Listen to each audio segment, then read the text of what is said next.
So 30 days to get it written. Now, I cannot read this speech. I cannot refer to it as notes. I got to give this speech as a part of me, as if I'm walking out on that platform in front of that audience. And when I give it, it's as if I'm just the first time it's ever been given. I memorize the speech. That's another 30 days, roughly.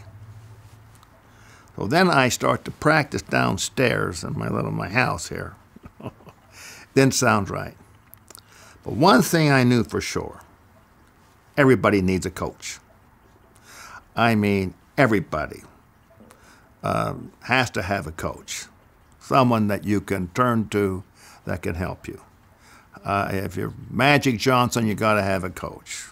I don't care who it is, you got to have a coach. Larry Bird, you got to have a coach. You got to have a coach.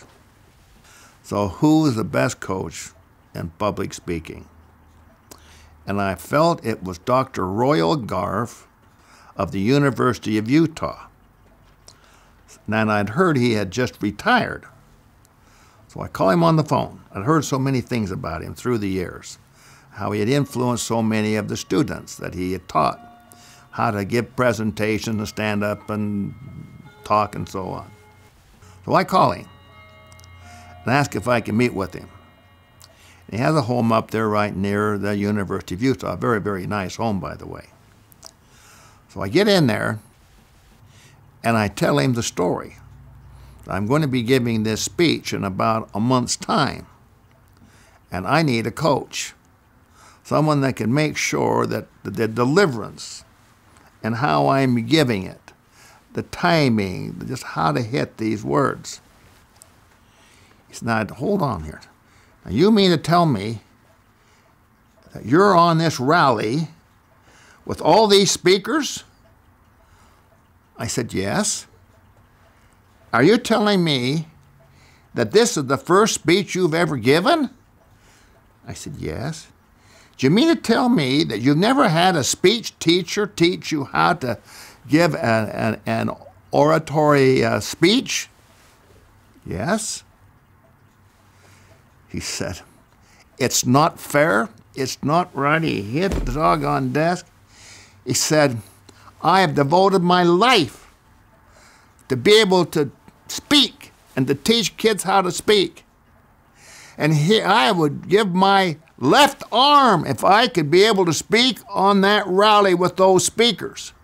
And here you are, have never even given one, and now you're asking me, the expert, to teach you how to do it. Is that right? And I said, that's why I'm here, because you're the best. And he leaned back and he just shook his head and he said, well, you know, I'll teach you how to give that speech. And so I got a key to our local ward house or local church, and we met. This was 5 nights a week. And I went up on the podium. It was empty. The place was empty. He's walking up and down the aisles. Carol was in the back with a copy of the speech to make sure that I get it right and to double check me. And so that became the team. I'll never forget the first time I started off to utter this speech to him. He said, stop, stop. Where are you going? I said, well, what do you mean, where am I going? I'm just going to go to the next line. No, where are you going? And he just kept after me. He said, you started up here. You don't start up there. You start down here. And then you build as you go so that you end with a climax. You never start up here, because then there's no place to go.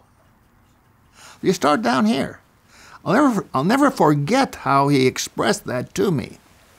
Well, there's obviously that he was really into it. And I felt like not only was he wanting to help me, but in a sense, as true with most teachers, they have a way of putting themselves into your shoes. And so he was reliving his own future, let's say, aspiration through me. My voice has changed since I've gotten older, but he said, you know what, Doug? Your voice is different. And he says, you cannot teach voice. You either have the voice or you don't have the voice. Okay. So anyway, he says, your voice is a little bit like, he said, Jimmy Stewart. Now, I never ever been able to imagine that, and to this day I don't.